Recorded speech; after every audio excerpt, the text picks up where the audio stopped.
I don't, dude. I don't agree with that way of doing psychology. I think here's how I think psychological science or psychological research has to fucking be done, which is Awesome. you are who you are. Porn is who he is. You have the psychology and object relations and attachment style and your wounds and your pathologies and your relating to how you are, and that's a fucking fact. That's the way it is. And then we look at your life and say, this life produced that psychology. You can't do it the opposite way around. Yeah. So We now bring you Enter the Freud. Warning, this is for entertainment purposes only. It is no way medical advice. Listen at your own risk. So here's basically what it is. You break up with someone from a romantic relationship and you remain friends. That's what it is.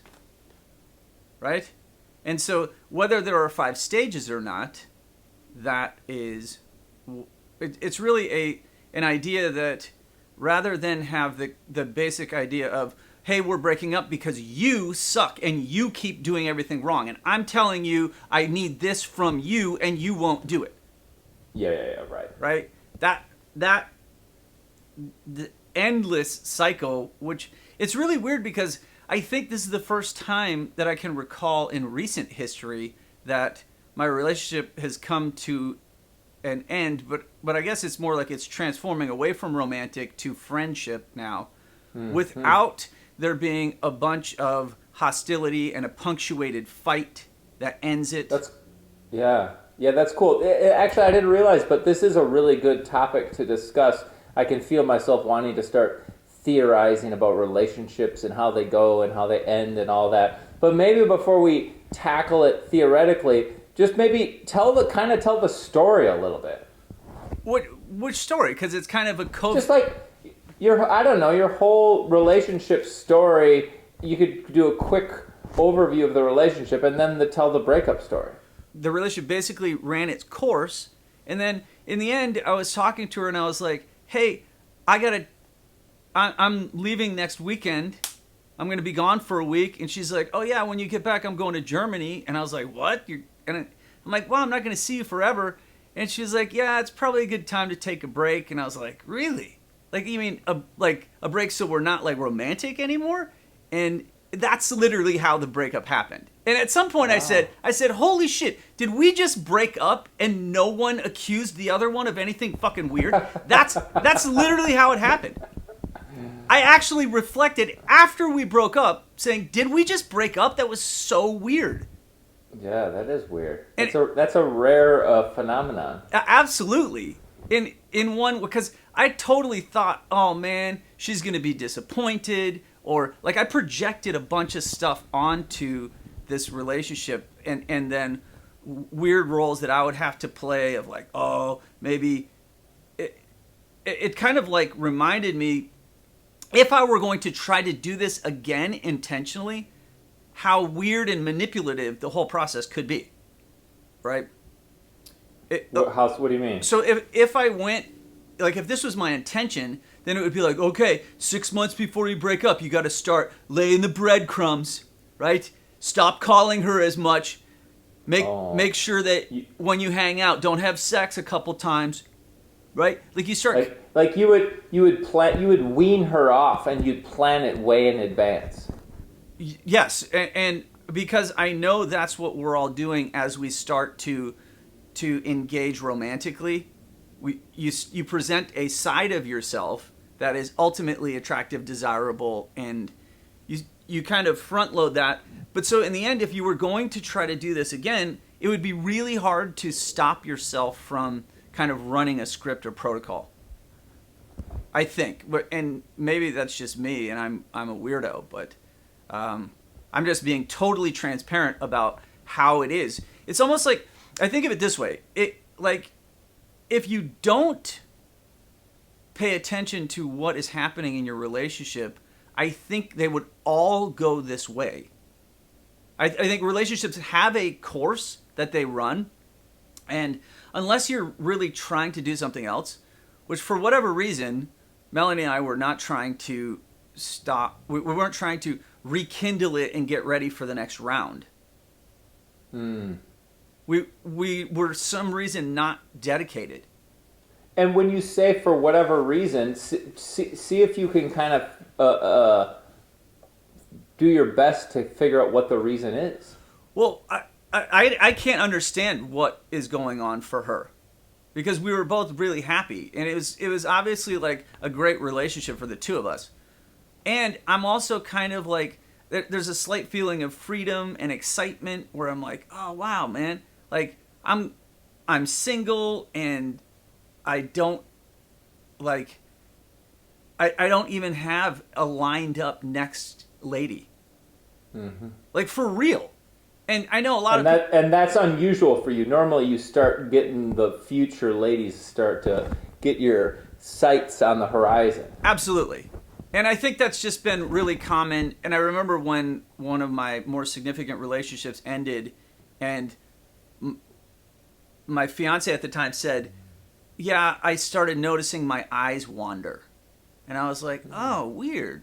Like, you're admitting that you started to look at other dudes in a romantic way. And that was one of the signs for her that the relationship had turned a corner, right? Yeah. But it's really weird because as effortless as this happened for me most recently, it kind of points to something bigger almost. But I don't want to just launch off into what I think is profound about this, because ultimately that's what we should focus on, because that sounds interesting. What else? Is there any other details of the story? It seems like this. Okay, so here's the story that I just heard. Is you guys got COVID sort of presented a natural place for you guys to sort of like get back together, and you had good chemistry, and it went really great for COVID. And then by and large, it was a good relationship. But for some reason, after a year or two or three, I guess if COVID started, it would have been like it's coming up on two. But after the first year, the charge started to fade a little, I think you said. Yeah. So you had 1 year of really good chemistry, and then the second year of the charge faded, but you guys still had a nice relationship. But then now, here in the past couple of months or however long, you guys were starting to drift apart, and both of you kind of knew it, but neither of you tried to fix it. You just sort of let yourselves drift apart. Yeah. I think Melanie was trying to fix it more than I was, but the fix didn't seem like the idea of what would be next is move in together and pursue some kind of longer trajectory. And that seemed not desirable. It didn't seem like it fit within the dynamic. How come? Say more about when you say desirable, like why wouldn't you desire that? It just felt almost like if we were doing that, and this is totally, once again, this is my side of it, right? Mm-hmm. Like as I imagined doing that, I thought, oh, well, it's like I would have to force myself into that model. Like my natural tendency, if I really pay attention to what it's doing, is more nomad-like. It's more like, oh yeah, I need to stay without too many roots. And I've been doing this for like 10 years, though. It has nothing to do with her. Okay, how about before you got divorced? Well, either before you got divorced or before that engagement of yours broke, when you were younger. Do you think they seemed permanent before that? Absolutely. Yeah, I think I have the same thing. I bet you that's a common thing, is when you grow up, you have this belief that you're going to get married and live happily ever after, and there's until death do us part. Yeah. And then after you get divorced, the until death do us part is kind of like, no, bullshit, I don't think they're permanent, and then you just have this jaded thing. I guess it's kind of like, it's so weird that at some point there is a reality that it's not permanent. It really isn't. It never was. And that weird phenomenon that happens when you're young in romantic attachment, and you know this is the most permanent thing. You're gonna get married. It's awesome, and you're like, shit, we're 16. That doesn't make sense, right? And then by the time you're 17, you're not with that person. You're like, what? That's so screwed up. Like, how did that happen? Yeah. But during the time that you're 16 and you're in love with somebody, that's like 10,000 years long. It's like 60 lifetimes. Like, oh my God. And then it goes into the file now when you're more mature and you're like, who was that person again? Like, who was I in love with when I was 16? Like, it doesn't even matter anymore. Totally. Right? Like that. So I think in my mind, I'm actually like kind of screening for a subtle, it's like a subtle, I'm fighting against the idea that there's something wrong with me for the way that this relationship ended just most recently, right? Because it kind of implied that I treat relationships as if they're expendable because I'm not fighting for the love, right? Yeah, right. There's something. Right. Well, there's definitely people who would say that about you.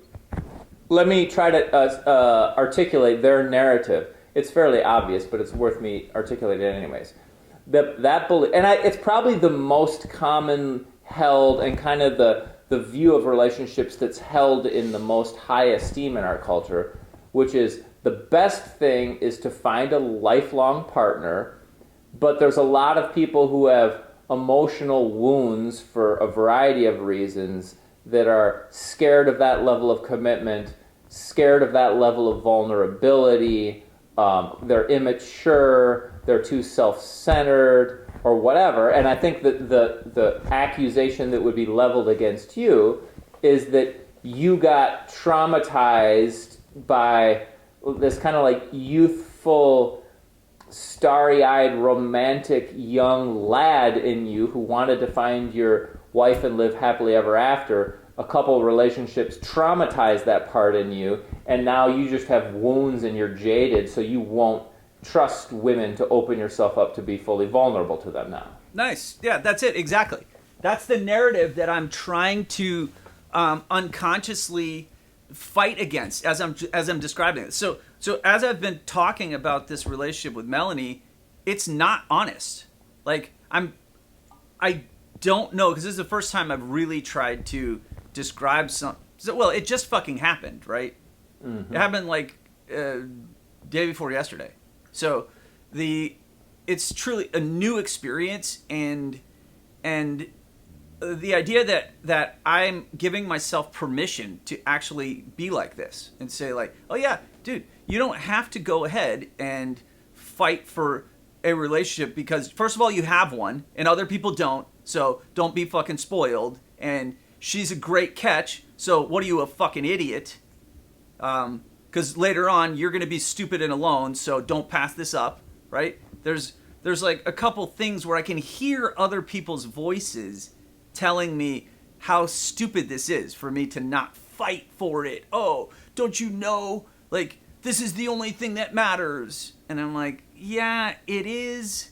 And I'm okay with that. Yep. I'm okay with it. It's like, I don't want to be somebody who was in a motorcycle club and now I'm kind of like, oh yeah, dude, I don't need that motorcycle anymore. Bro, are you crazy? Don't you know you need this? Like, I don't really need the, but it's different because I have a lot of faith that I'm going to be, faith is the wrong fucking word, but I know that I'm going to be in another romantic relationship before too long. Right, totally. Oh, but like, why is there something wrong with that? In my mind, I'm already fighting against this idea that, oh, you don't get to do that. You shouldn't have that attitude. What?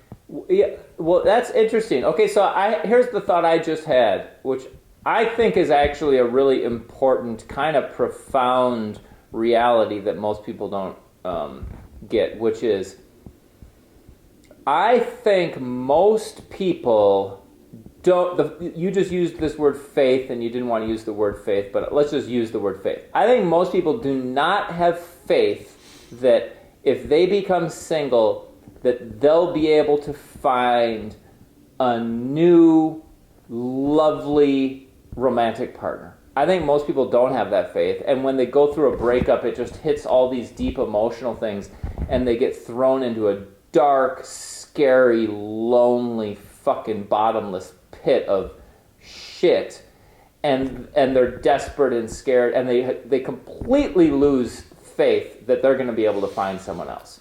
And I think it's a mix of just like some primal, primitive attachment thing, and I also think it's just the reality of we're all pretty fucking insecure, and we don't have a ton of experience as adults finding new, good romantic partners. So I think most people don't have faith, and I think that lack of faith is part of what keeps people so locked, like unquestionably, you gotta stay in the relationship. Yeah.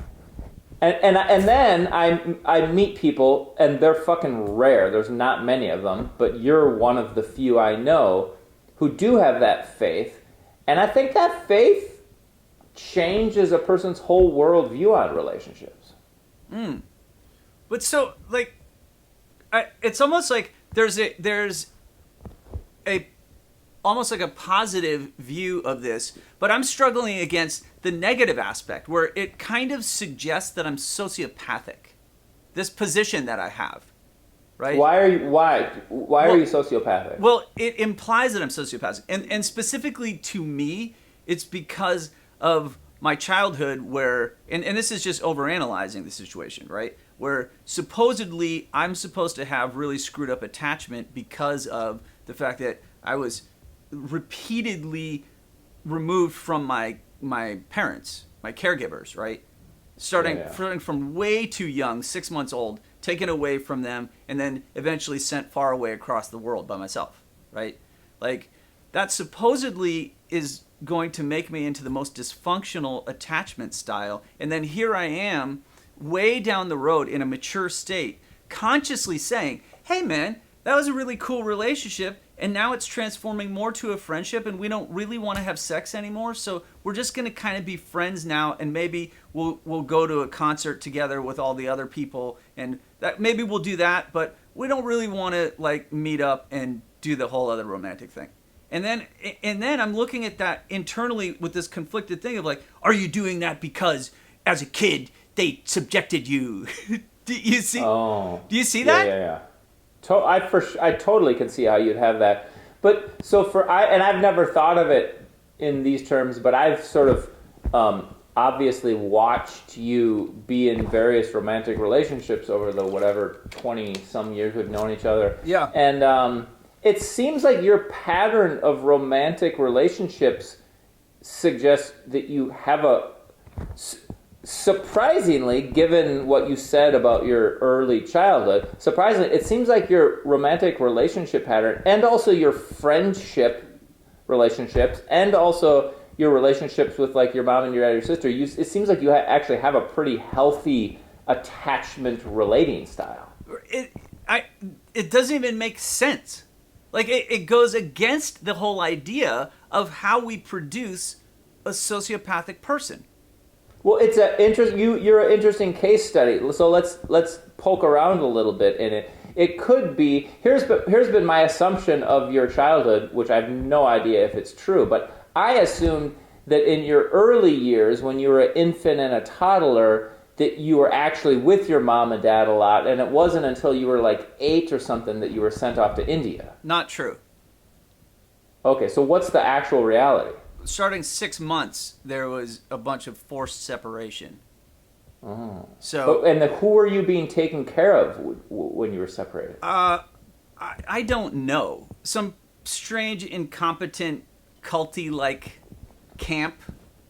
So the problem with that was I don't think the people taking care of me were at all capable, and so I started to develop some chronic pneumonia. So when I would be taken away, I would often return with pneumonia, And so there's obviously something really wrong with this. But here's what's so fascinating is if you didn't know that about me, now that you know, you might think, oh shit, like, look at this sociopath, right?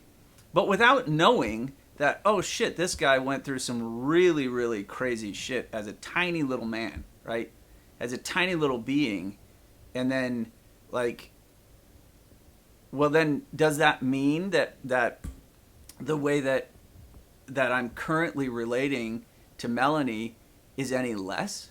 Like, I don't agree with that way of doing psychology. Here's how I think psychological science or psychological research has to fucking be done, which is awesome. You are who you are. Porn is who he is. You have the psychology and object relations and attachment style and your wounds and your pathologies and your relating to how you are, and that's a fucking fact. That's the way it is. And then we look at your life and say, this life produced that psychology. You can't do it the opposite way around. Yeah. So what's weird and sort of challenging about your life is even though you had a lot of fucked up shit, like being carted off at 6 months to some incompetent caregivers and living a lot of your childhood in India at some fucked up, like, boarding school / concentration camp, whatever the fuck it was, it produced your current psychology. And your current psychology, your romantic relationships, your friendships, and your relationships with your mom and dad and sister are pretty fucking are signs of secure attachment. Right. So mysteriously, your childhood produced a pretty secure attachment. It's really weird because of many of my friends who went through a really similar childhood like this, which this is so almost warranting a study in a sense about, because I know so many of them who I can actually point to how it replicates exactly mine, right? Mm-hmm. This was systematically done to a lot of kids, and some of them are dysfunctional today, but then some of them are like why am I still in contact with so many of them? Like we've maintained a bond, and then a lot of them are actually still married to one person, and then there they are being reasonably good parents to their children, and then there they are functioning within society and career oriented, and like I'm not sure this whole idea of attachment style is really cracked up to the type of dysfunction that we're all implying it does.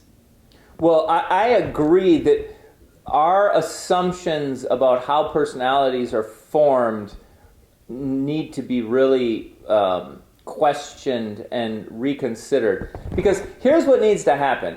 I'm being silly here, but it's like there needs to be a video camera, like a drone video camera, that follows a baby around from the time it's born for its whole life, and then there needs to be 1,000 of these with 1,000 people, and we can actually see what type of relating and what type of experience every little kid has, and then see what sort of adult psychology that creates. And I believe if we saw that, we'd really learn a shitload. Because, so here's an example. I know, I'm not going to use people's names just to obscure identities here. So I know two people.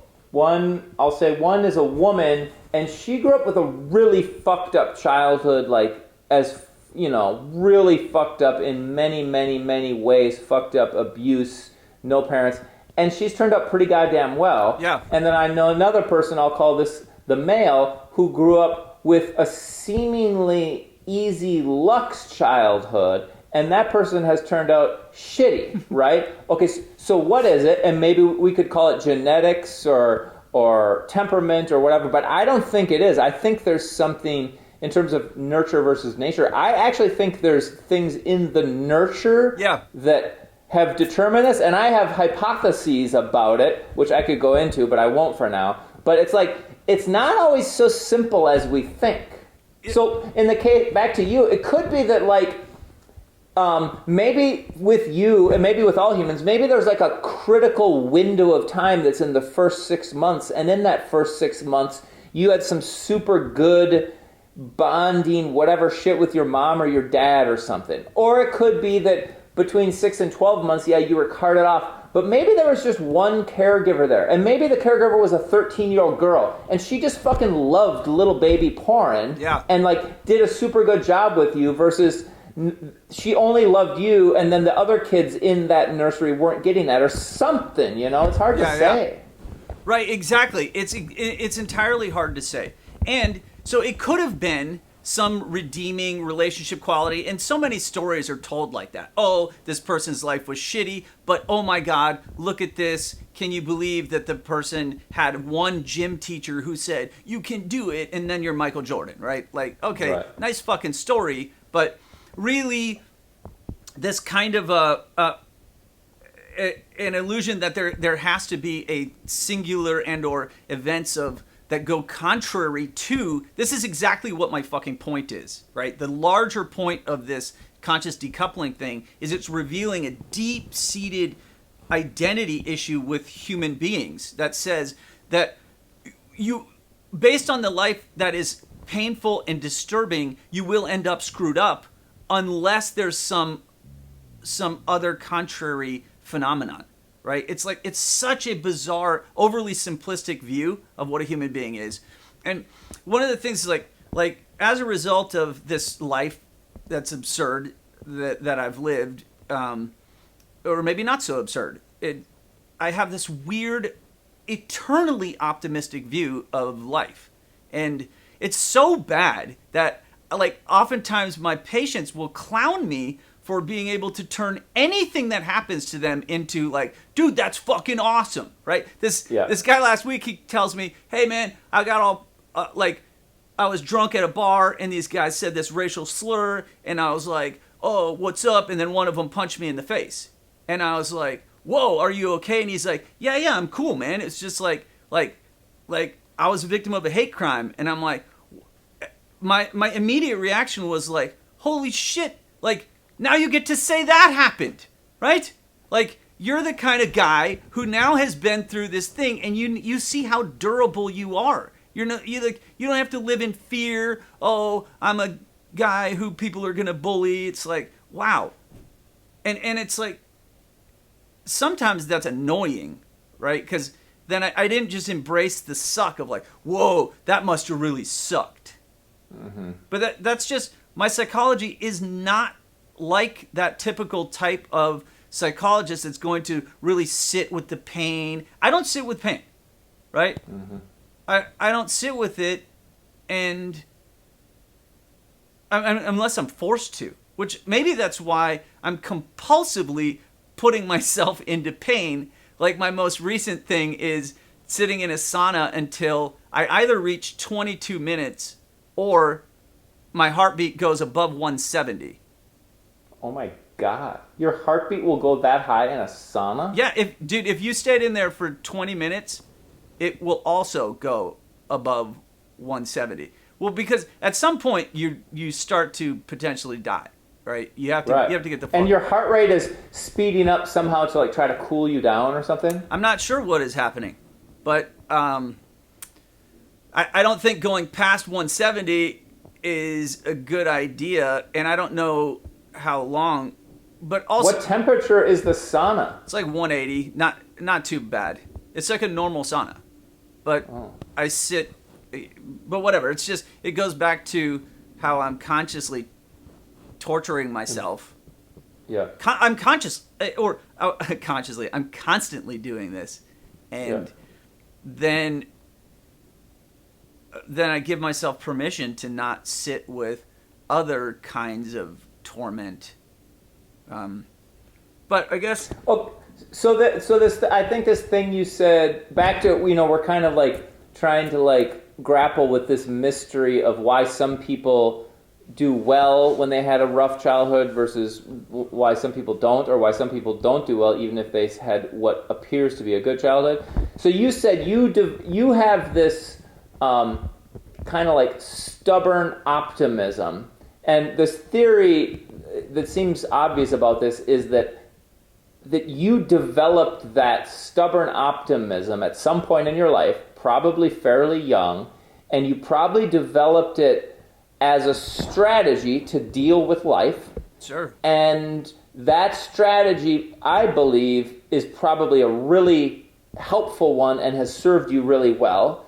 And then I bet sitting next to you in the boarding school that you're at was a different kid, and for whatever reason he developed a different, maybe opposite strategy. Sure. There's sometimes a strategy where it's like, fuck it, this life sucks, fuck it, I'm just gonna check out. Like that's a different way you could respond, which actually maybe is more logical, really. Yeah. But it's a different way. And then that one maybe really works out badly for that guy because he just does that for the rest of his life and he just becomes fucking depressed and just like a stick in the mud shitty life, dude. And so why you developed your strategy versus why that guy developed that strategy, who knows exactly.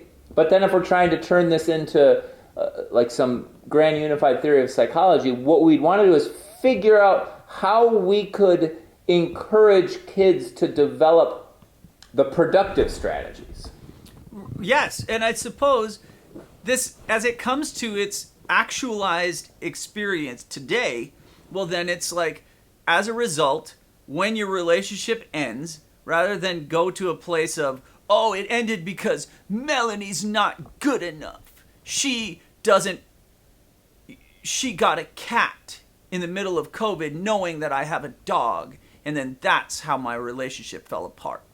I'm like, that's a true piece of the story, but it's so insignificant. And like, so are all the other rubs of the relationship. Like, none of it's significant enough to say that, oh yeah, that's why this thing ended. But that the piece about how you develop psychology and then how that would potentially predict the way that you then have relationship complexities. And this goes immediately into what adults think about constantly when they say, hey, I have this repeating pattern and it's controlling my relationships, right? And that's obviously looking in hindsight. It's in retrospect to your relationship ended, and as you try to explain that to yourself, you come up with this theory. Well, I had 3 relationships, all of them ended, and that's because of my secret pattern, right? Yeah. And it's such convoluted logic when we do that, right? Yep. And I think as you and I talk about the evolution of why some of us would come up with a way to navigate relationships, but then again, it's like, sorry, I'm so scattered all of a sudden. I don't know why. Suddenly I feel completely like I'm coming out of a bubble, and now I can't see all the threads that I was recently talking about, because it's weird. There's like maybe an emotional component to that, right? Like like it doesn't feel so obvious. But and now that I pointed out, I'm losing track of what the fuck we were talking about. I got to defer to you. All right, I'll jump in. It seems like you said that maybe some emotion came up in you and that kind of got you you lost your thread. But it seems like one of the things that seems like is having an emotional impact on you is some story that you tell yourself and that the world of psychology kind of is telling everyone that, like, Porin, you didn't work hard to save a relationship with a good catch woman, therefore you're fucked up, and you're probably fucked up because you had a hard childhood. Like, dude, you're fucked up, man. Yeah. That's the shadow. That's the thing chasing me as like, oh, you're gonna regret this, man, right? And I do think, I think it's true. I think a big percentage of our culture thinks that about you. Yeah. Both things. One is, if you are in a relationship with a good catch, you gotta fucking do everything you can to keep that going. Most of our culture believes that, and most of our culture believes, and if you don't, you probably got issues. And Porn, if we look at your life, clearly, dude, you got issues, so those are causing it. So I think it's very understandable you have that kind of self-critical voice. Yeah. But I don't know, dude. The data that I'm looking at, it looks, I'm seeing a different picture. But so, okay, a couple months from now, when I'm in a different relationship that is potentially reasonable, not destructive, would we then say, oh, well, maybe there was something to this? Or yeah, exactly. Or like, and that'll happen. I'll bet money that'll happen. Yeah, I can pretty much guarantee that. It's almost just like if any of us start eating irregularly and your metabolic process shifts, and then you decide, oh no, what I'm going to do is I'm going to predictably control my metabolism so that I gain more muscle and stay lean, whatever it is you're trying to do. It will happen, right? This will occur, and I almost look at this very similarly. It's like, well, as long as I'm taking care of myself and I'm reasonably immersed within the world and I'm contributing and trying my best, that historically, when I run into women who are also trying to do that, and then we have some chemistry, then we end up in a romantic relationship. Like, that seems predictable by this point in my life. It's like, if we're not going to say that that's predictable at this point, then what the fuck are we saying? Right? Right. Like, it's so predictable that I don't want to point out that then it's like, well, is this compulsive? This must be an illness. Like, you see that? That's totally. It's so strange. Like, it's almost like for us to have a mature stance about relationships, we have to combat a whole host of bullshit. Yep. This is like the dark part of trying to become stable and independent as an adult. Is like, oh no, to do that is pathological. You're clearly motivated by unconscious neurosis. Yep. It's like, yeah, and those voices, those narratives that we're saying are so strong in culture, they've come out of, I was describing, they've come out of intense human insecurity and lack of faith that there's an abundance of good relationships out there if you want them. But it also comes from history. Like, our current moment in time with regards to relationships is radically fucking different than it was 30 years ago. Yeah. And is really radically different than it was 100 years ago. So we're like suddenly thrust into a whole new world, and we need a whole new system of, we need a whole new paradigm of relationships now, and we can't just keep bringing our old system with us because we're in a radically new place relationally. Wow.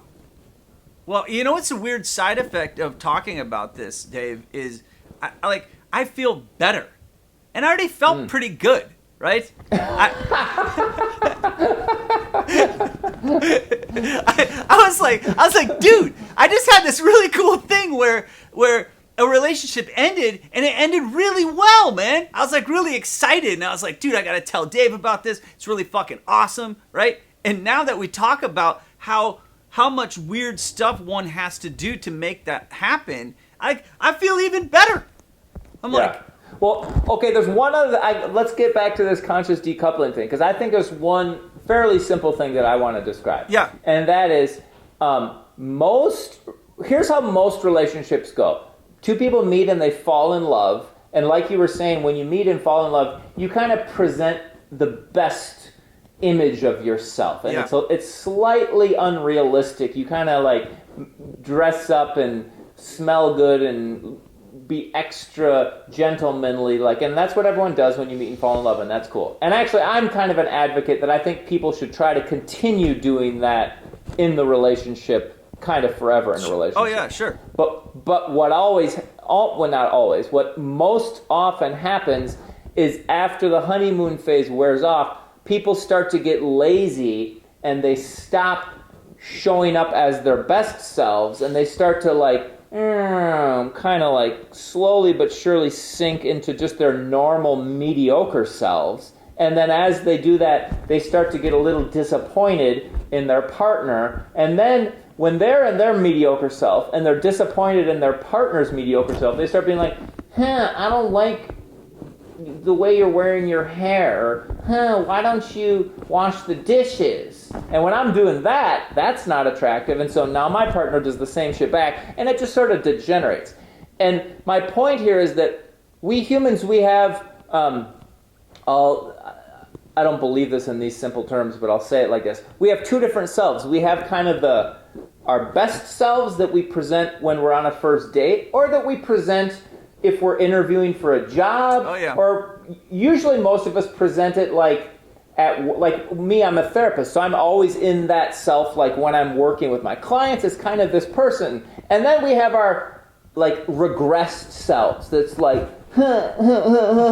and weirdly, in romantic relationships, we almost always sink into that and that person comes out. Weird. And then when that person comes out, it pulls that in the other person and it just spirals negatively. And that's usually the path towards which relationships end, is one or the other person is doing that. Yeah. And then you sink into that rut and you get stuck there and you're like, I don't want this, I don't like this, and the other person does it. And that's when breakups happen, and it's not conscious decoupling. It's like fucking toddler temper tantrum breaking up. Yes. That's the one that we see in couples therapy infinitely. Always. All couples therapy always has to do with that. Yeah. And you and Melanie, to your credit, just neither of you let yourself sink down into that regressed thing. But either of you could have, but somehow you both just like were mature enough to just like stay up out of that fucking muck. Yeah. Yeah. For whatever reason. It's admittedly the first time in my life that I'm doing this, and perhaps the first time in her life. I don't know. I didn't check with her. Perhaps the next time that we hang out, I'll be able to reflect with her what the fuck this means. But yeah, it's weird. And I know that there are some elements in the equation that made this more possible, right? It is like, just as far as a trend, I feel like what I'm personally doing is working. And in her case, she's got a new career going. There's a whole bunch of shit happening for her that's great. And it's like, wow, like that's cool to see. It makes it easier to do, as opposed to everything's going to shit. It's hard to say like, wow, well, I love you anyways. See you later. Like it's like really hard to then say that, oh, this is a goal we should all try to do, right? But it kind of ties. I guess I know we got to wrap up soon, but like the last piece that this kind of revealed to me was how much we have this like endless tendency to focus on how things are. I was going to say how things are problematic, but now that I'm talking about it, I've lost that thread. I had an idea about half an hour ago, and now like it doesn't make sense exactly anymore. It was like It was so clear, and now like I think this conversation is forcing me to have new ideas, and I don't know exactly what it all is. Yeah, well, you're out. It's pushed you out into new territory, and you're like, oh, that thing, and it'll take a little while to everything to kind of get familiar and consolidate. It was a surprisingly fruitful topic, actually. Yeah,